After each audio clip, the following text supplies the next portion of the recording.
Le garçon se montra assidu, et au bout d'un an, il lisait et écrivait mieux que tous ses camarades. Le maître lui dit: Je t'ai appris tout ce que je savais, tu peux t'en aller maintenant. Le garçon reprit le chemin de sa maison. Quand son père le vit, il lui dit: Que je suis heureux de te revoir. Qu'as-tu fait pendant cette année? Combien de pièces d'or as-tu ajouté au sang que je t'avais confié? Ne te fâche pas, père, répondit le garçon. Je ne te rapporte pas de pièces d'or, mais je reviens instruit. J'ai dépensé les 100 pièces d'or à apprendre à lire et à écrire. Et cervelé, se lamenta le père, tu as donc oublié mes recommandations. À quoi te servira de savoir lire et écrire? Moi qui te parle, je ne sais ni lire ni écrire. En revanche, je sais compter, et c'est cela qui importe pour commercer. Au contraire, père, l'instruction m'aidera dans les affaires. Donne-moi encore 100 pièces d'or et je les ferai fructifier. Le garçon se remit en route avec une caravane. Mais comme la première fois, à peine arrivé en ville, au lieu de chercher des marchandises à acheter, il partit flâner au hasard des rues. C'est ainsi que, guidé par des sons mélodieux, il arriva à une école de musique où l'on enseignait l'art de la flûte. Il alla trouver le maître et lui dit qu'il voulait apprendre à jouer de cet instrument. En un an, je t'apprendrai, mais tu dois me payer 100 pièces d'or. Le garçon paya et resta à l'école. Au bout d'un an, il jouait parfaitement de la flûte, et le maître le renvoya. Quand son père le vit, il lui demanda aussitôt s'il avait fait bon usage de son argent. Comme on pouvait le prévoir, la réponse du garçon le plongea dans un profond chagrin. Quel fils stupide m'a envoyé Allah, se lamenta-t-il. Tu ne vas tout de même pas me dire que la musique est plus précieuse que l'or. Écoute, père, répliqua le fils. Donne-moi tes 100 dernières pièces d'or et je te promets cette fois-ci d'être raisonnable. Mais dès qu'il arriva en ville avec sa troisième caravane, le garçon, toujours poussé par sa curiosité, parcourut les rues et découvrit une maison où l'on enseignait à jouer aux échecs. Pas besoin d'être bien malin pour deviner que l'enseignement y coûtait 100 pièces d'or, que le garçon n'hésiterait pas à les payer, qu'il deviendrait très fort aux échecs, et qu'au bout d'un an, il rentrerait chez lui les poches vides.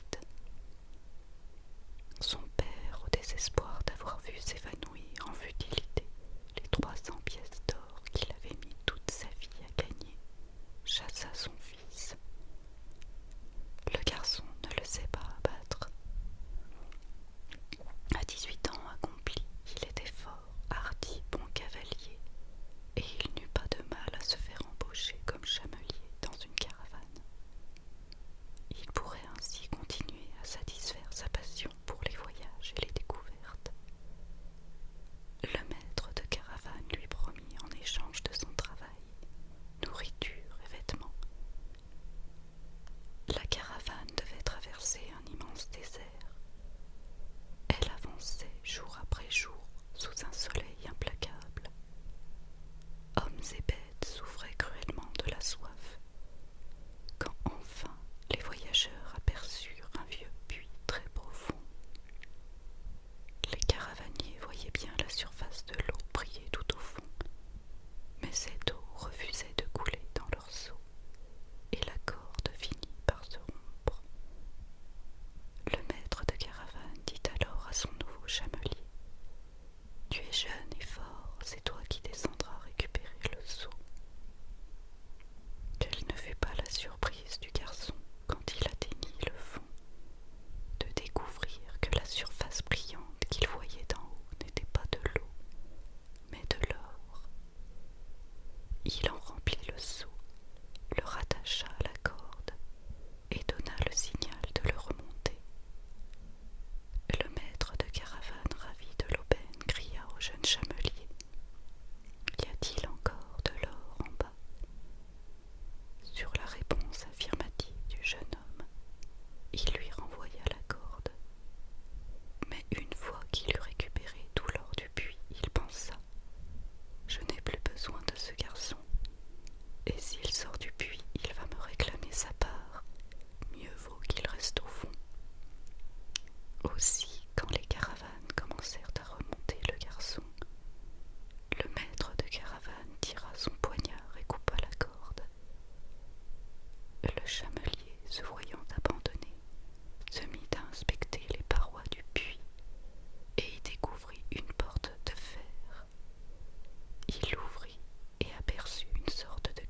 le vis